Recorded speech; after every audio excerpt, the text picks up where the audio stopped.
queridos alunos, queridos profissionais da educação, mais uma vez, quarta às 6, dando início a mais uma atividade da semana, literalmente para reconstruir caminhos, os caminhos necessários para uma educação verdadeiramente diferente.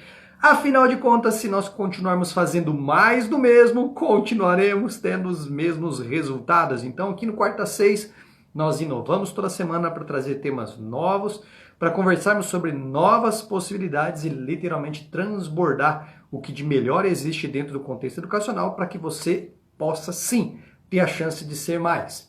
Hoje nós vamos conversar com uma pessoa extremamente especial, o professor Celso Mello. Nós vamos conversar a respeito de um tema maravilhoso, tá? Que é o tema do preconceito, da construção e desconstrução do preconceito e particularmente em relação a aquilo que é velado, tá? O preconceito velado, o preconceito não percebido em todos os contextos em que nós convivemos. Vamos bater um papo com o professor Celso Mello, primeira diretora transexual do Brasil, pessoa magnífica, trabalhamos juntos e tenho um imenso prazer de chamá-la de amiga. Já chegou, professor Celso Mello, vamos dar uma xeretada aqui, meu irmão?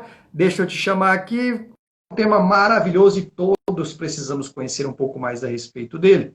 Afinal de contas, a grande pergunta é: existe preconceito velado ou não? Cara, eu tô para dizer que sim, e eis que o Celso Mello vai nos contar um pouquinho da experiência dele. Celso, muito boa tarde para boa noite, tudo bem? Boa tarde, para boa noite para todos vocês. Estou muito feliz de a gente partilhar conhecimentos em conjunto e da gente fazer a gente se autoconstruir. Isso é muito importante. Muito feliz, Perfeitamente. muito Luiz contente, Luiz. Oliveira, olha aqui acompanhando a gente. Prazer revê-lo, meu querido. Trabalhamos juntos também ali na Barra Grande. Prazer imenso te ver, viu? Seja muito bem-vindo a todos Luiz, vocês aqui para uma discussão que é maravilhosa, né, Celso? Como é que você está? Primeiramente, como é que está a tua semana? Como é que você está aí, Celso? Conta aí pra gente. olha, Luiz, o Luiz também que chegou, que é uma grande pessoa, né? Nós, por exemplo, eu que tenho uma pauta voltada para a educação e para a militância de causas de minorias, a gente sempre tem agenda cheia, né? A gente sempre tem deveres institucionais, sempre tem obrigações importantíssimas para como pauta diária, né?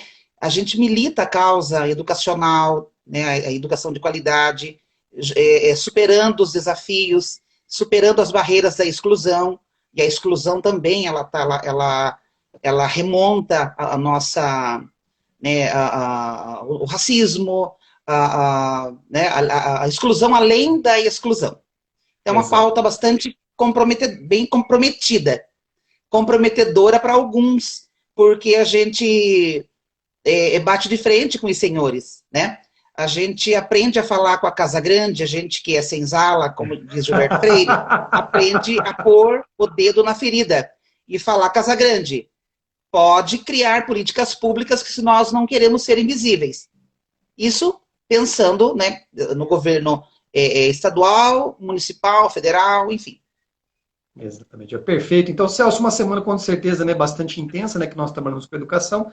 Então, Celso, primeiramente a todos que estão presentes aqui, que vão assistir essa live logo depois, Celso é a primeira das direções concursadas no Brasil, tá?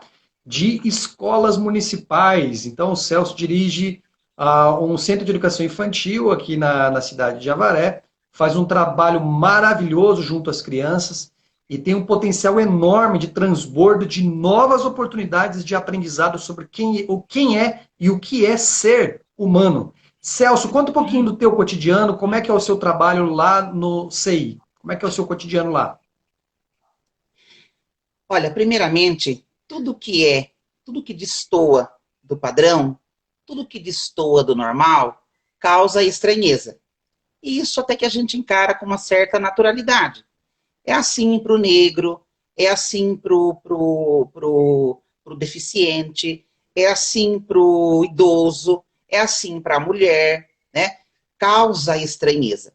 E a estranheza também ela foi causada porque nós temos aí o mundo da educação, especialmente a educação básica, especialmente o ensino elementar, a educação infantil, o fundamental, ele é praticamente maternal, né?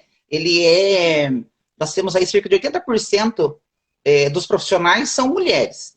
E destas, a maioria, 80%, estão acima dos 40 anos. São dados oficiais. Então, quando você tem, por exemplo, a introdução do homem neste meio, ele causa uma certa estranheza, porque a gente acostuma ver o professor no Fundamental 2 à universidade. E quando o homossexual adentra, né, adentra especialmente a educação infantil, hoje não causa tanta estranheza quanto causava muito tempo atrás, porque haviam tristes associações ao homossexual. E como toda minoria tem que mostrar sua cara, não pode ficar invisível, nós estamos aí para mostrar a que a gente veio, a que a gente se destina, né? A gente tem que cumprir a nossa missão. Nós temos não posso falar em vocação porque eu não acredito nisso, nós temos um chamado da gente e a gente corresponde a esse chamado. Quanto mais você se entorpe por educação, mais você embriaga, né? Isso é importante. Exato. A gente navega em mares turbulentos, mas a gente ama o que a gente faz porque a gente acredita que a gente pode ter um mundo melhor, né? De repente, um olhar estranho, de repente, uma pessoa que torce o nariz, de repente, um comentário maldoso. Isso, de certa forma, os homossexuais já estão acostumados, né? E a gente rebate isso com trabalho. A gente rebate isso com muita força de vontade. A gente rebate isso com literatura. A gente rebate isso com estudos. Porque ainda nós temos pessoas que pensam de uma forma retrógrada. Ainda não acordaram, ainda não estão expostas à luz. Embora o conhecimento esteja batendo nossas portas, mas muitas pessoas ainda não conseguem ter essa sensibilidade, né? Elas vão acordar depois que nós tivermos avançado muito, né? Mas vão acordar. Fatalmente tem que acordar, né? Nós somos um país que mais mata a população LGBTQ+, enfim, população diferente no planeta. Cerca de 45% dos assassinatos da população LGBT está aqui no Brasil, né? E nós convivemos com isso. E nós temos que mostrar o diferente. Nós temos que mostrar que o diferente também constrói a nossa identidade. Nós temos que deixar de ter pensamento colonial. O pensamento brasileiro ainda está na colônia, né? Nós não deixamos de ser colônia. Nós ainda somos dependentes do capital estrangeiro. Isso é muito triste, é lamentável. Temos países menores que o nosso, que né, fizeram a lição de casa e hoje despontam no cenário da educação. Porque a gente entende que o único caminho para a saída do calabouço e da barbárie é a educação. Olha o Chile, olha a Argentina, olha, mas a Argentina e tal, apesar dos pesares e tal, há quem critique, né? Mas nós sabemos que grandes pensadores são argentinos, né? Inclusive o nosso patrão da educação, maravilhoso Paulo Freire, foi fazer a diferença na ditadura, na década de 60, foi para o Chile. Ajudou, além de fazer uma revolução na educação, e hoje o Chile desponta no cenário internacional. Perfeitamente. Celso, e olha, você bem citou um detalhe importante que tem que estar presente em toda a nossa live aqui, que é a questão do conhecimento enquanto pai e mãe de reconstruções, né? Para o bem da humanidade. Então, a nossa live vai estar trazendo como tema as faces ocultas do preconceito. As faces ocultas. Isso mexe profundamente com a gente, porque traz aquela pergunta, mas espera aí, o preconceito ele não é claro? Como é que você vê isso, Celso? Eu tenho um pensamento sobre essa entre aspas, ocultez do preconceito. Como é que você enxerga isso? O preconceito no Brasil, ele está às claras ou ele também é bastante atuante às escondidas? Como é que você enxerga isso? Luiz, com o advento das redes sociais, muitas pessoas preconceituosas que tinham guardado preconceito para si, elas não conseguem jogar esse preconceito de uma outra forma, a não ser vomitando nas redes sociais. Muitas pessoas fazem isso. Eu estou sentindo os famosos haters, né? Estou me divertindo com eles, porque eu cresço com eles, e olha, a gente percebe num vídeo meu que eu fiz mesmo, recebi vários elogios e vi uma crítica falando, por exemplo, ai, mas olha, o vídeo é legal e tal, mas sempre vai achar uma crítica pro homossexual, né? Nossa, gostei do vídeo e tal, mas olha, vai fazer o cabelo, por exemplo. Quando, na verdade, a vaidade ela é importante, né? É importante cuidar da ética e da estética. Eu prefiro a ética e a estética a gente deixa para um outro momento. Tanto é que quando a gente vai conversar sobre educação, a gente leva a ética. A gente leva como fundamento principal da educação, né, todo esse nosso construto, essa nossa polidez, essa nossa vontade de mudar, essa alternativa de mudança, tudo isso que consolida a nossa educação brasileira. A gente tem uma dívida muito histórica com o sistema educacional brasileiro, e ele vive aí sendo bombardeado, mas é momento para uma outra conversa. Mas olha assim, o preconceito, ele hoje, né, não existe mais, por exemplo, a gente não vai entrar na escola e vai matar o professor, você não vai apedrejar o professor, isso não se faz. Mas você faz com chacota, você faz com piadas, você faz torcendo a cara, enfim. Mas é assim, a gente chega junto, a gente usa a força da lei, né? Olha, partindo de tudo, nós temos lá no artigo 5º da Constituição, que ele é bem claro, e todos nós sabemos, que a gente deve levar isso, deve copiar isso de próprio punho e deixar lá na nossa cama. Né? O artigo 5º é bem claro, todos nós somos iguais. Então, todos somos iguais perante a lei. Né? Pronto, acabou. Se todos nós somos iguais perante a lei, o homossexual também tem que requerer por sua especificidade, por sua diferença, ele tem seu lugar ao sol. Nós acostumamos a deixar o masculino num primeiro andar, a mulher num segundo andar, e abaixo disso aquilo que é invisível, que é a população homossexual, né? No subterfúgio desses degraus, né? Dessa hierarquia, né? dessa casta, né? Capitalista, a gente aprendeu a detornar o homossexual invisível. E o homossexual não quer ser invisível. Ele quer políticas públicas para ele, né? Nós não somos vitimizados, mas nós queremos a lei com o mesmo nome para o homem, a lei com o mesmo nome para a mulher, né? Tanto é que a mulher conquistou o seu direito depois de 400 anos. Nós vamos ter uma lei do feminicídio, a lei da Maria da Penha, que ainda assim, aos trancos e barrancos, a gente consegue punir o agressor, né? E o homossexual é a mesma coisa. Uma conquista importante agora foi com essa decisão do STF em criminalizar a homofobia, né? Especialmente a transfobia, enfim. Faz com que o agressor pense um pouco mais, isso é se ele pensa, né? Mas assim, o preconceito ele está sim, ele está presente, tanto é que o nosso país também é um país que mais mata a mulher, é o país que mais estupra as mulheres, né?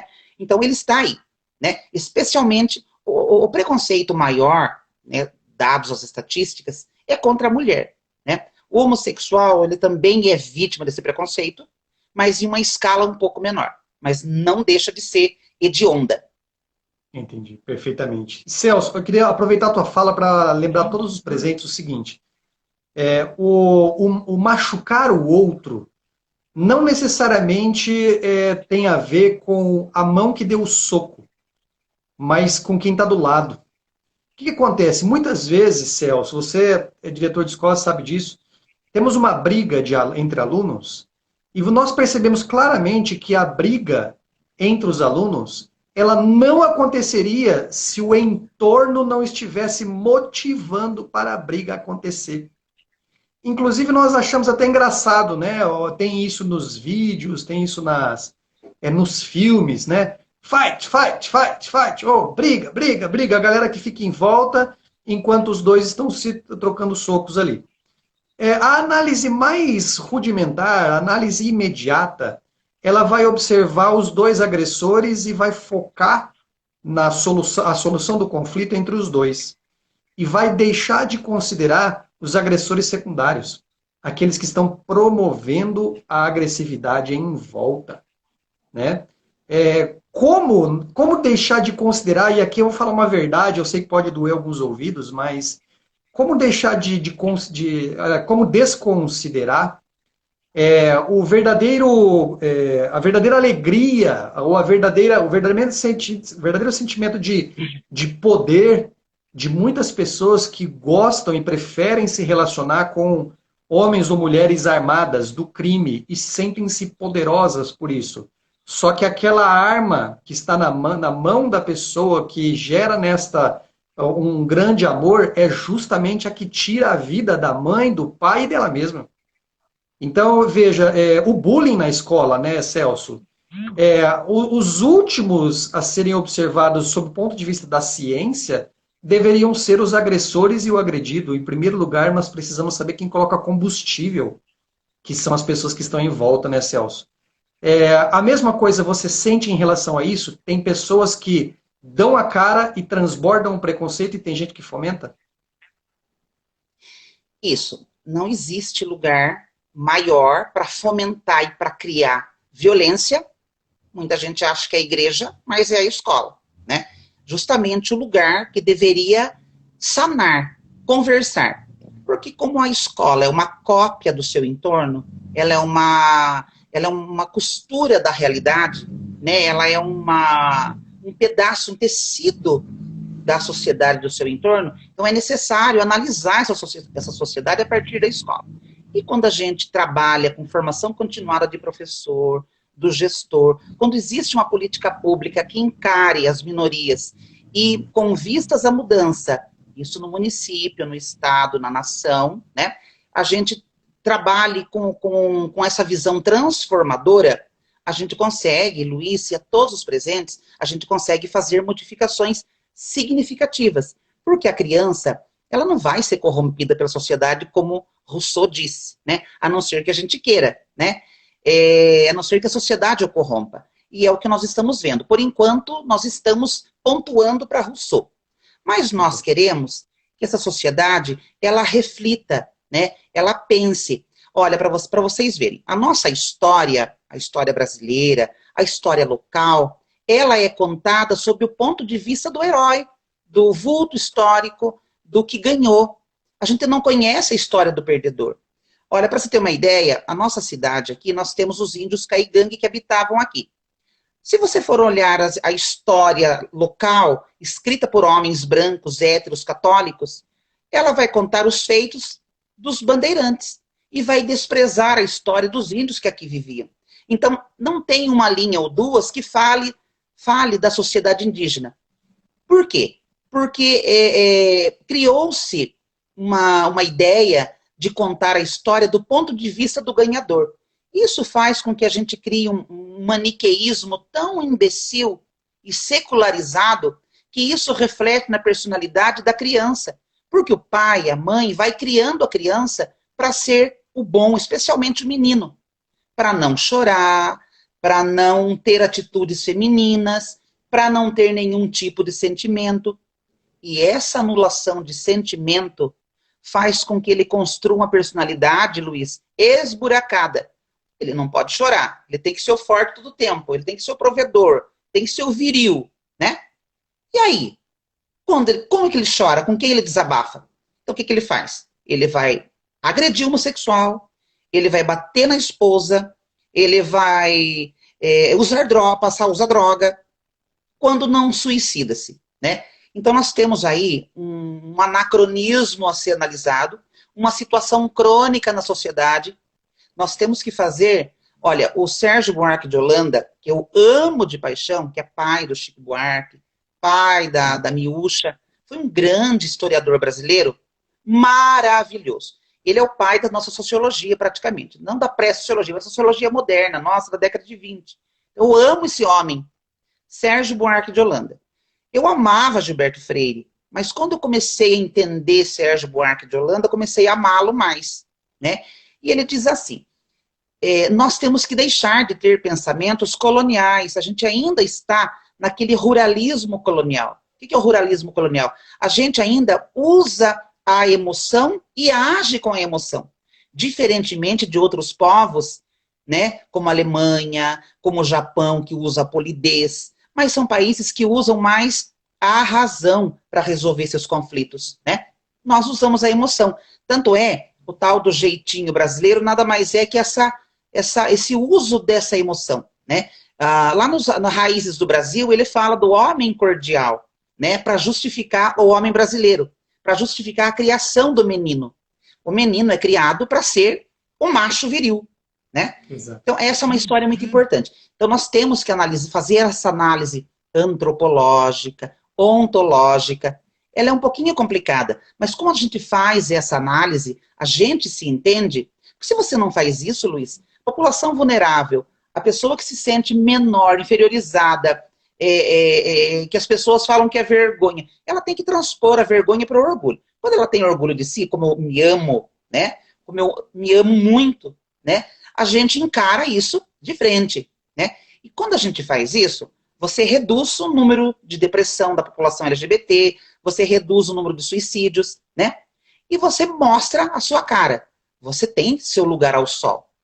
Então, uma violência a gente tem que encarar de muitas frentes, através de lei, a gente muda também, só que nós precisamos, olha para você ter uma ideia, para o STF criminalizar a homofobia, foi necessário o STF entrar, através do mandado de injunção, né, criar uma lei, até que os nossos legisladores, até que o Congresso Nacional, que é totalmente preconceituoso, não é nada representativo, não temos lá mulheres, muitas mulheres, só temos menos de 15%, não temos índios nos representando, não temos homossexuais, não temos negros, nós temos quem? O povo que representa a bala, que representa a Bíblia e que representa o boi, né? Esse é o nosso Congresso vergonhoso. E a gente ainda continua votando nos mesmos. Então é importante, freirianamente falando, imprescindível essa reflexão. Deixar do pensamento colonial. A gente deixar desse homem cortês que age com o coração, agir com a razão, pensar. Nós somos seres pensantes, somos sujeitos históricos. Deixar de passar vergonha mundo afora. Hoje nós somos motivo de piada internacional. E nós temos grandes cabeças aqui, grandes cabeças, né? A Exalc mesmo da USP, ela é uma referência no mundo em produções de genética vegetal.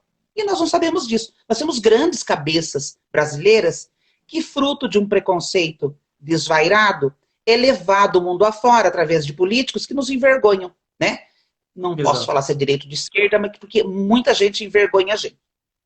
Exatamente. E recentemente, agora mais uma grana na cueca, como você viu aí, e assim vamos seguindo o nosso país, enquanto nós não tivermos coragem de tomar decisões, né, Celso? E olha, literalmente, vocês que estão presentes aqui, vocês estão dando um baita de um exemplo, porque literalmente colocaram ali a cara a tapa, participando desta live e aprendendo, porque quando nós nos colocamos em situação de ouvido aberto, ouvido atento, e nos colocamos em situação de aprendizado, abre-se a porta para a transformação. Quanto mais nós estivermos escondidos, pior fica. Quer ver uma coisa simples, muito simples? A tua dificuldade, a todos vocês que estão aqui, tá? E vão assistir essa live depois. A dificuldade que você tem, que eu tenho, que todos nós temos, tá? A vergonha, inclusive, de perguntar é mãe do preconceito. É mãe da violência, é pai do preconceito, é pai da violência. Então, enquanto nós estivermos escondidos no nosso próprio ego e com dificuldade de perguntar, de nos aproximar, maiores aí serão as distâncias e maiores serão as escuridões que vão tomar conta do nosso cotidiano. Motivo pelo qual eu quero exaltar a presença do Celso aqui, porque literalmente é um grande amigo e que me ajuda demais a desconstruir dia a dia pequenos preconceitos velados dentro do meu cotidiano. E olha que coisa linda que é isso. É uma abertura de alguém que se coloca na condição de aprendiz, tá? E mais ainda, alguém que se abre para ensinar, que é o Celso. O Celso é uma pessoa fantástica. O que você quiser perguntar, Celso, depois fala pra gente o teu Instagram, tá? O que você quiser perguntar para ele, qualquer coisa, pergunte. É uma pessoa aberta, tire todas as suas dúvidas, sem vergonha, sem medo, porque literalmente é na tua coragem de perguntar que vai abrir espaço para o novo. Então tenha coragem. Celso, qual que é seu Instagram, querido? Olha, Luiz, eu como não sou nativa digital, como eu não conheço o mundo da internet, eu creio que é prof. É algum, Celso Melo. É, Celso Melo. prof. Celso Melo, de história, que Ah, fazem legal. dias que eu abri o Instagram, porque eu entendia que era apenas o Face que existia, e o WhatsApp. Não tinha Perfeito. essa. Aí depois que eu comecei, Luiz, a gravar um videozinho bem simples, e postei no YouTube, apesar de algumas pessoas, de algumas pessoas insistirem, põe, legal, legal. Enfim. Aí depois eu vi que tinham visualizações e tal, comecei a gostar, comecei a postar. Aí comecei porque a gente, Luiz, é acostumado a ficar entre quatro paredes dando aula. Essas aulas nunca foram para a internet, né? A gente aprendeu a se reinventar na pandemia e a se ressignificar na pandemia. E depois que eu descobri isso, eu gostei bastante. Estou postando alguns vídeos bem simples, envolve Maravilha. bastante leitura, bastante literatura, bastante pesquisa bibliográfica, que é o que eu gosto, né? Eu sou nerd de carteirinha, eu sou rata de biblioteca, eu gosto de ler desde que me conheço como gente.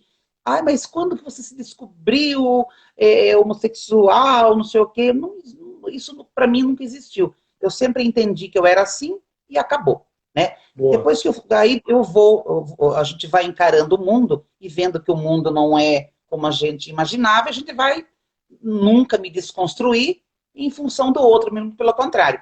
A gente que tenta desconstruir algumas ideias pré-concebidas. Por exemplo, quando não conversam comigo, né, ou tem medo de se aproximar por ser homossexual, a gente vai quebrantando isso devagar, mostrando que a gente não é o homem cordial de Sérgio Buarque de Holanda, mas a gente é racional, então a gente usa da razão para conversar, e nada melhor que o conhecimento para mostrar, né, o tal do conhece a ti mesmo, isso é muito importante. Eu me conheço muito bem e vou mostrando para os outros a que veio, né, a minha função, que é a batalhar por educação de qualidade, tendo aí como motor o conhecimento, isso é muito importante. E as pessoas, por incrível que pareça, Luiz, quando eu assumi a direção, a gente percebe, sim, comentários vão existir, até para você que é branco, hétero, católico, ortodoxo. Vão existir normalmente. Já fui. Quiçá para eu, que represento a diferença, né? Que não faço parte desse estereótipo. Porque é comum para todos nós, brasileiros, a gente engavetar, né? Rotular, engavetar, isso é do brasileiro, né? A partir do momento, o Darcy Ribeiro, maravilhoso, quando ele escreveu A Formação do Povo Brasileiro, ele dizia que a gente estava em busca de uma identidade. E essa identidade, a gente tem que deixar quando a gente abandona a ideia de supremacia branca, né, formação dos três povos e tal, enfim. A gente abandona essa ideia dessa Constituição e a gente entende que a gente é miscigenado. A gente, tanto é que ele fala do cunhadismo, né, uma história bastante vergonhosa, a história da nossa formação. Então nós, né, sociedade civil, escola, igreja, a gente, embora tenha muita gente boa na igreja, né? Apesar de alguns pastores cafajestes, mas nós temos aí e padres pedófilos, enfim, né? Enfim, nós temos muito boa gente, com muita boa atitude, sem discurso de ódio, né? Porque você ser contra a homossexualidade não tem problema. Você não pode se projetar. É o discurso de ódio. Aí a gente indica para essas pessoas a lerem Freud. Pegue os compêndios de Freud, são 24. Vai ler. Vai ler o compêndio número 4, que é a teoria psicossexual, que fala justamente da projeção. Que quando eu penso em agredir o homossexual, eu não tenho uma formação identitária própria, ela não está formada, ela está deficitária, isso é culpa dos meus pais e de mim, né? e logo eu não tenho, eu tenho raiva do outro que se assume e vou agredi-lo. Boa parte do homofóbico é homossexual, sim. Por quê? Ele se projeta no outro. Isso é Freud, não sou eu que digo. Eu Uau! apenas reitero. Isso é Freud.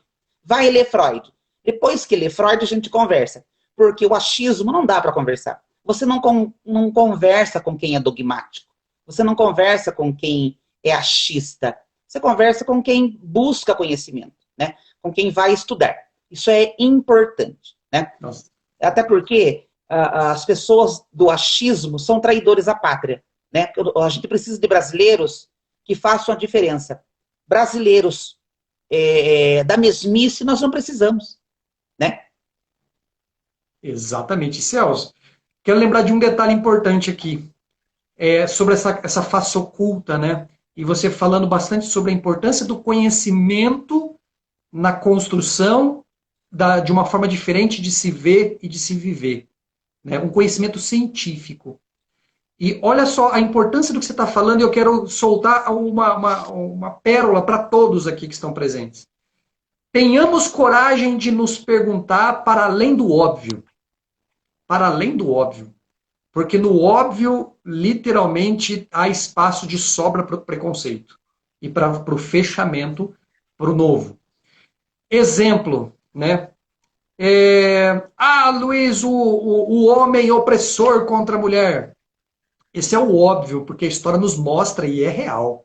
É uma história de forte opressão, história paternalista. Observe o Oriente Médio, observe o próprio Brasil, tá? Ok. No entanto, tenhamos coragem de nos perguntar para além do óbvio. Os homens sofrem com esse preconceito que está institucionalizado contra a mulher, ou seja, por esse machismo, sofre. Ele também sofre. Ó, todos vocês juntos aqui, fiquem ligados a perguntar para mais. Por quê? Vou falar um exemplo claro. De uma palestra, há pouco tempo atrás, Celso, na Câmara Municipal aqui de Avaré, eu fiz uma pergunta assim para as pessoas. Uma pessoa foi vítima de estupro e está diante do delegado de polícia relatando, né, aliás, da pessoa responsável pela delegacia de polícia, relatando o que aconteceu. Por favor, nós estávamos em aproximadamente ali umas 90, 100 pessoas, eu me lembro que você estava lá. Eu fiz a seguinte pergunta para o pessoal, viu? Olha, eu quero fazer um teste aqui com vocês. Por favor, pensem no nome de uma pessoa, qualquer nome que vier à sua cabeça, de uma pessoa vítima de um estupro, tá? De um atentado violento ao pudor. Vai lá, eu dei 10 segundos, beleza? Qual o nome que você criou? Foi o nome masculino ou foi o nome feminino? Celso. 100% das pessoas responderam nome feminino. Isso revela duas coisas importantes para todos nós que temos aqui um olhar científico. Primeiro, sobre a realidade da violência contra a mulher, que tem que ser considerada. É histórica e importantíssima. Mas tem um revés, que é aquela coragem de perguntar para além. O homem não pode ser violentado? Ele não sofre violência? Ele em nenhum momento pode sofrer uma violência sexual? Eu fiz essa pergunta para ele, Celso, né? E falei o seguinte, imagina um homem vítima de violência sexual cometido por mulheres, uma hipótese, numa delegacia. Foi imediato, Celso. Todo mundo começou a dar risada, né? E aí as pessoas começaram a falar assim, Celso, mas ele deveria aproveitar. Ele foi violentado por 2 mulheres, por 5 mulheres, deveria aproveitar. Ninguém percebe, Celso, que também nessa fala existe preconceito e que existe dor, né? Então, assim, Celso, é maravilhosa a sua presença justamente porque nos traz essa coragem de perguntar e do papel da ciência na percepção daquilo que a gente não vê. Por exemplo, também, nas frasezinhas bestas que a gente fala. Isso é coisa de viado, hein? Tá aí. É uma brincadeira generalizada que está embutido o preconceito. Mais uma. Pô, coisa de português isso. Oxi. Mas vamos pegar mais uma. Nossa, que coisa de baiano. Não é verdade, Celso? Tem muitas outras frases dessa, né, querido? E embutidos, né, de preconceito. E aí vem a pergunta diante desse contexto, Celso. Qual é o papel do conhecimento na desconstrução dessas frasezinhas? Eu não vou usar a palavra malditas porque é muito pesado, mas dessas frases ruins. Qual o papel do conhecimento nisso? Olha, Luiz, se eu falar para você, não há nada mais fácil, né? Não há nada mais rápido, mais eficiente de você incutir um pensamento, né? Uma ideia, do que a repetição. Boa. A gente vem repetindo há mais de 500 anos que o homem é o viril. As mães, os pais, a sociedade vem reiterando a posição do macho dominante. A história antropológica nossa mostra o inverso, né? A mulher, nos primórdios, na pré-história, ela era endeusada. Tanto é que as primeiras pinturas, as primeiras, enfim, eram de mulheres. O homem descobre que ele é o centro, né? E ele acaba usando de preconceito. Tanto é que hoje nós temos uma sociedade chamada de falocêntrica. É um culto ao falo, né? Nós sabemos que falo é o órgão genital. Então, a sociedade falocêntrica, né? Tanto é que nós construímos obeliscos, né? O obelisco Exatamente. nada mais é que uma ode à genitália masculina, não é verdade? É tão, Exatamente, né? Celso. É tão preconceituoso esse machismo, está tão enraizado, ele se tornou natural. Só que, Luiz, ele não é genético, ele é um construto social. A partir Exatamente. do momento que a mãe, que o pai, que a sociedade, que a igreja, eles entenderem de ciência, né? Não precisa ser cientista, não precisa ler compêndios, não precisa ser nerd, um CDF, um Caxias. Pelo contrário, basta ter boa vontade, consciência de mudança, senão a gente continua no mesmo marasmo. Nós vivemos hoje um engodo, o nosso país é um gargalo, nós poderíamos estar à frente, inclusive, de países asiáticos que despontam no cenário de educação, se não fossem travamentos e ideologias religiosas, travamentos e ideologias antigas que ainda nos cerceiam. Nós temos inúmeros projetos de leis engavetados porque nós temos bancadas que impedem, especialmente a bancada religiosa, né? Nem todo religioso é abominável, mas todo religioso que critica o seu próximo, todo religioso que condena o seu próximo, toda pessoa que condena o seu próximo não é empática. Se ele fizer uma análise ontológica, se ele ler Microfísica do Poder de Foucault, já está bom. Ele vai entender que Jesus Cristo não era o padrão de homem da época dele. Jesus Cristo era bem diferente. Jesus Cristo falava às mulheres. Jesus Cristo falava com as minorias.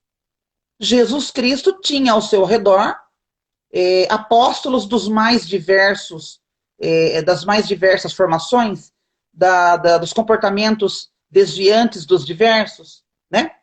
Então, só que o cristianismo nosso hoje, ele precisa ser readaptado, ele precisa ser o cristianismo, na verdade, como nasceu, ele não é hoje mais, hoje ele é customizado, né? Ele é diferente.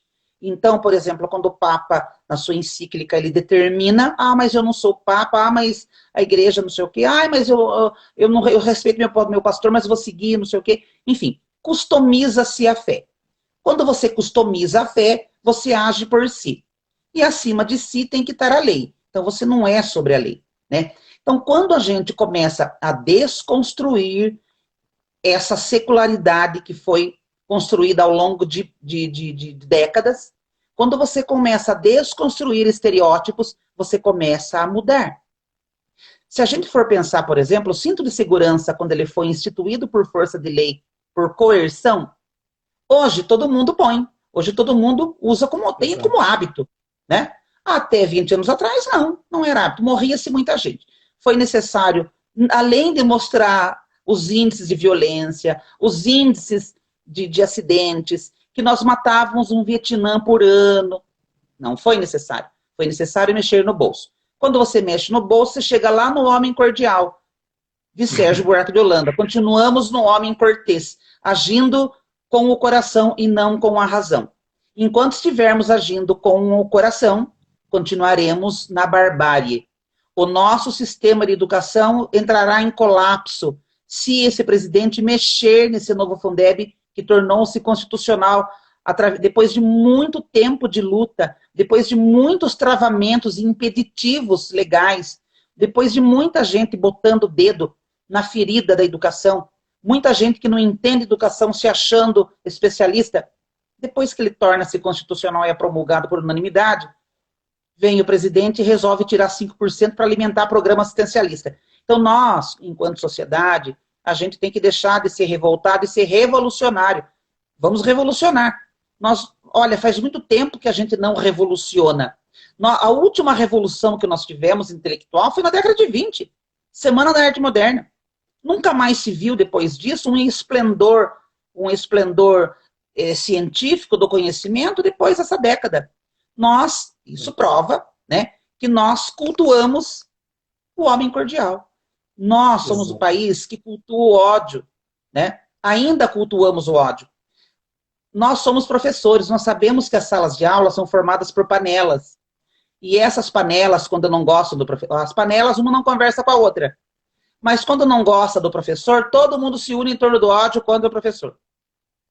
E ao contrário também, ao contrário não é verdadeiro, ninguém se une em favor do professor. Geralmente a gente alimenta a cultura do ódio. E como conversar, como dialogar com esses fascistas, né? Como dialogar com essas pessoas que vêm amalgamando essa cultura de ódio? Enfim, nós temos que desconstruir. Aquilo que foi construído, o ódio ele não é genético, né? A violência não é genética. Pelo contrário, nós usávamos de violência na pré-história para sobreviver. Até hoje o medo nos mantém vivos, mas nós não precisamos mais nos esconder em cavernas, né? Lutar com bichos ferozes, enfim.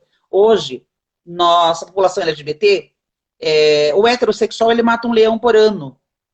Tem homossexuais, tem mulheres que matam um por dia, né? Todo dia temos que nos reafirmar o nosso valor. Todo dia é um pouco desgastante, mas eu não me desgasto, né? Pelo contrário, eu não me corroo, eu só me solidifico, eu fico mais forte. A gente tem que se fortalecer, né? A gente jamais deve se entregar. E eu sei que com o meu discurso, a gente faz com que aquela pessoa mais fragilizada entenda, nossa, eu tenho alguém que eu possa usar como referência, eu tenho alguém que eu possa usar para me levantar. Se de repente alguém humilha um homossexual com um discurso religioso, tribal, né? Enfim, a gente mostra o orgulho, né? Nós sabemos que o sexo é biológico, usado especialmente para fins procriativos, mas o gênero é construído socialmente. Nós sabemos que o gênero, por exemplo, a mesma criança que é criada na Arábia Saudita é diferente da criança que é criada em Avaré. Então, o gênero, ele é um construto social, ele é produto do meio. Se é produto do meio, se tem muita coisa elencada que a gente viu, que vai atrapalhar a personalidade do indivíduo, a gente abole. A gente, em comum acordo, para a formação do PPP, formação curricular, Congresso Nacional, Câmara de Vereadores, gestores, a gente transforma. O que falta é boa vontade e existe má fé de muito legislador, existe má fé de muita gente, porque diz, olha, mas a gente vai acabar com a família tradicional. A família tradicional, ela remonta à época da colônia, onde a única família que existia era do senhor. Hoje nós não temos mais o senhorio, nós temos diversidade de família. Ah, mas a família de Deus é nuclear. Nós temos diversidade de família que a gente evolui. Nós sabemos que quando o religioso fala que a família de Deus é nuclear, temos que saber que a religião não está nem aí para a ciência. O que a religião se preocupa é com a astrologia e com a astronomia. Apenas isso.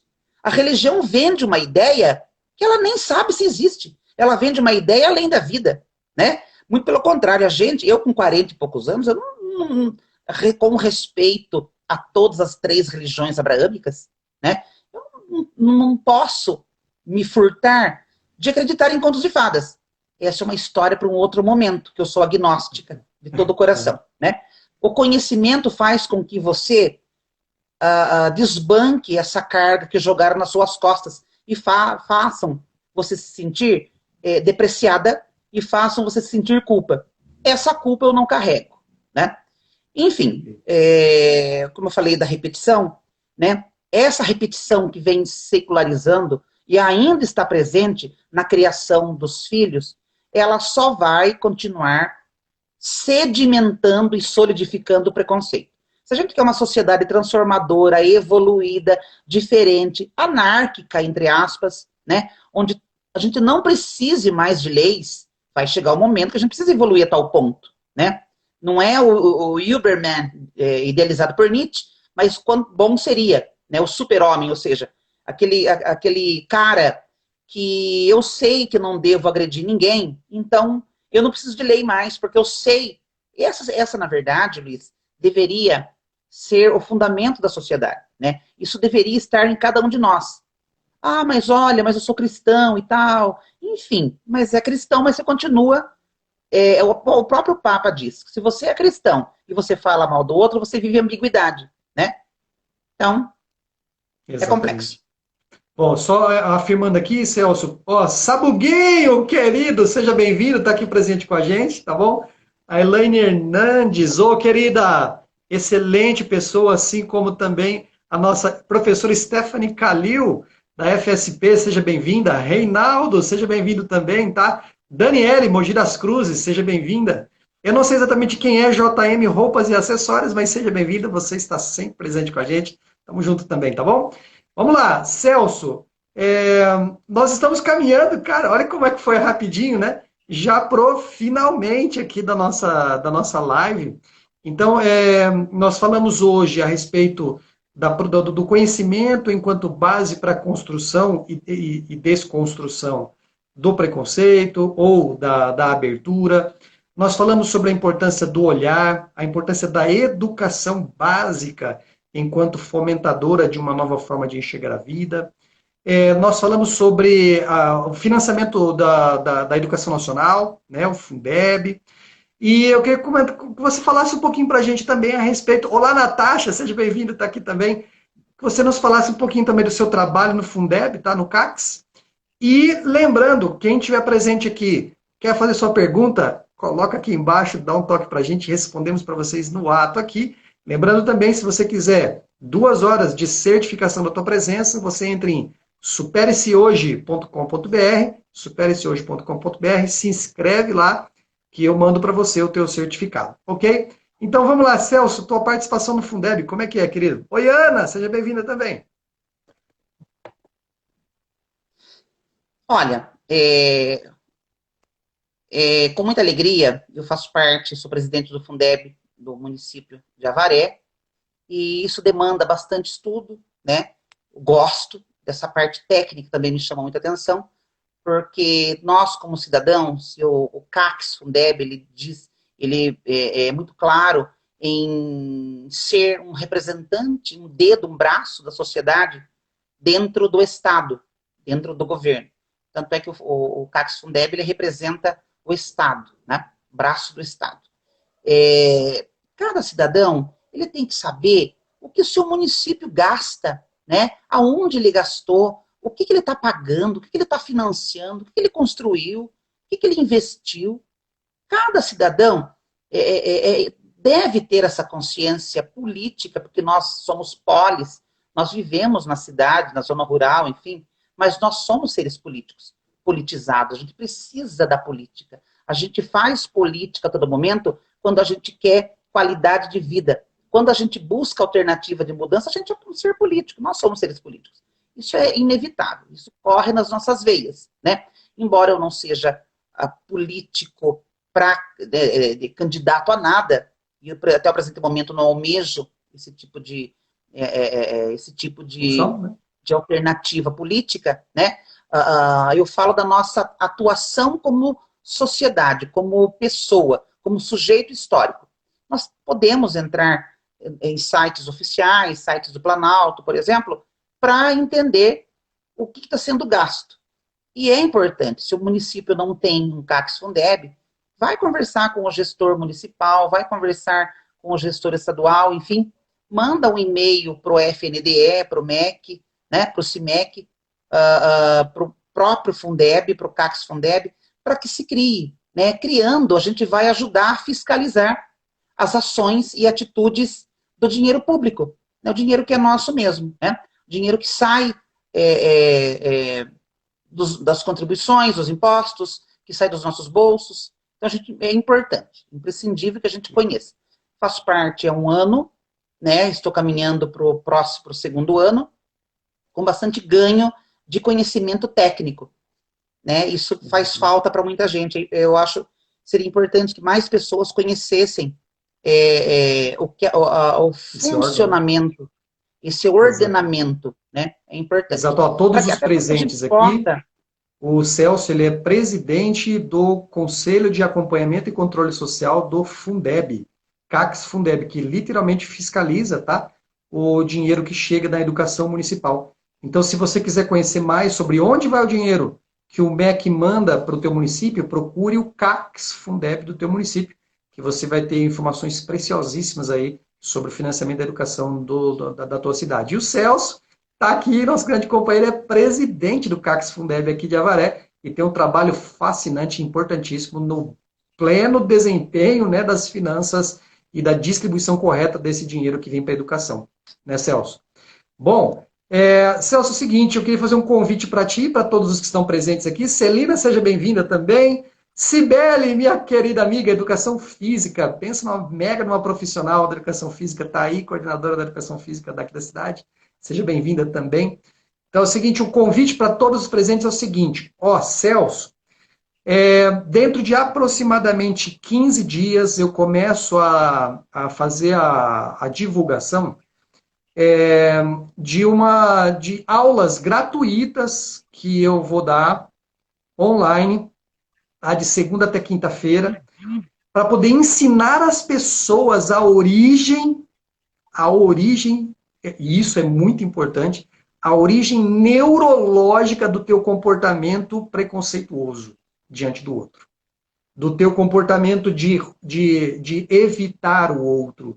Do teu comportamento de julgar o outro. Eu não vou trabalhar, Celso, com poesia pedagógica.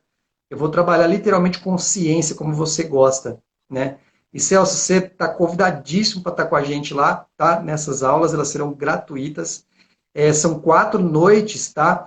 Onde eu vou ensinar como você vai identificar, por meio de 2 estruturas cerebrais, a atuação inequivocamente ruim, tá? Ruim do teu cérebro para com as pessoas que estão do seu lado. É um curso sobre autossabotagem.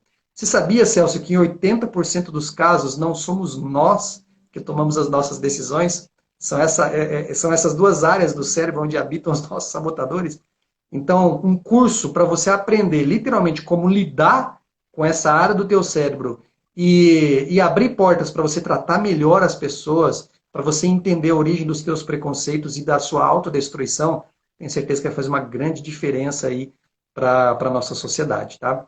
Então, Celso, palavras finais, querido. Temos mais 5 minutos. Que recado você quer deixar para todas as pessoas que estavam presentes aqui, que estão presentes e que vão ver a tua live logo depois?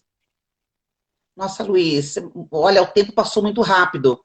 Nós temos que discutir mais vezes e abertamente, como nunca se discutiu, as questões que envolvem machucar o outro, especialmente as questões que envolvam o preconceito.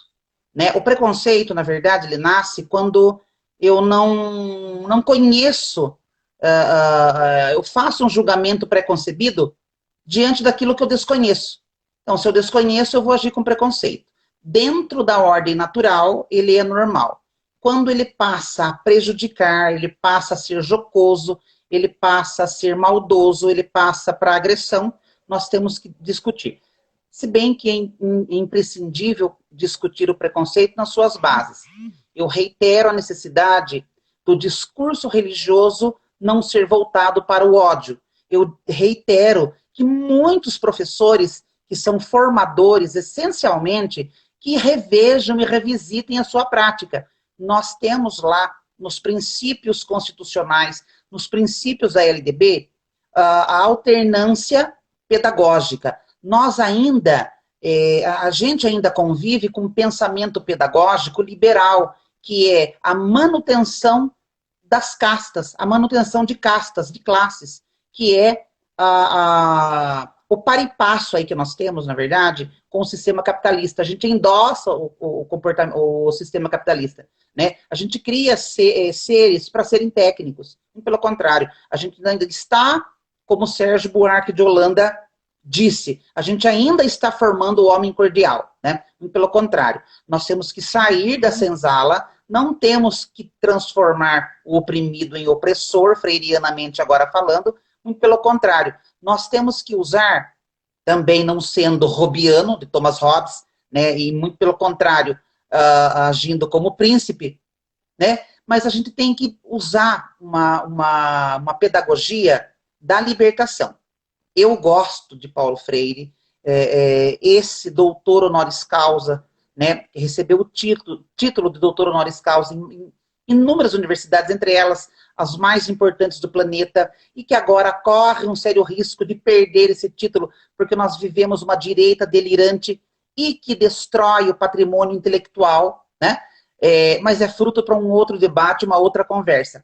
O que a gente precisa fazer é rever a nossa prática enquanto professor. O Papa para o professor. A gente precisa rever a praxis. Nós ainda temos um pensamento pedagógico liberal. É por isso que a gente não alavanca. Nós não demos um salto de educação porque muitos atravancam. Nós precisamos fazer com que países como o Uruguai, que é menor que a gente, o Uruguai foi usado como tampão entre Brasil e Argentina, e hoje ele dá um show no Brasil quando se fala em herança de sistema educativo, né? Enfim, nós precisamos rever a praxis, precisamos estudar, precisamos ler, precisamos viver com os compêndios, esquecer as paixões. E a paixão principal, como diz Freud, é abraçar a causa, né? Esse abraçamento da causa que está em déficit, né? Por isso que a gente amarga esse péssimo ranking no PISA, por exemplo. Perfeito. Bom, a todos vocês que estiveram presentes aqui na live, lembrando, a Celina perguntou aqui se vai ficar gravado, e estará gravado, vai estar no meu Instagram, dr.luizhsilva, e no Instagram do Celso, Prof. Celso Melo Ist, tá? Procure por lá, porque você vai poder acompanhar no momento que você desejar a nossa live. Celso, muito obrigado pela tua presença, maravilhosa live a todos vocês que estiveram com a gente aqui, fascinante ver vocês aqui. Luiz, valeu, muito obrigado, prazer imenso te ver de novo. Ju Bolacha, seja bem-vindo e nos falamos durante a semana. Celso, luz, paz, parabéns pelo seu trabalho, viu? Um grande abraço. Obrigado, Luiz, obrigado. Valeu, Obrigado, tchau, Luiz. gente. Tchau, gente. Tchau, Obrigado. tchau.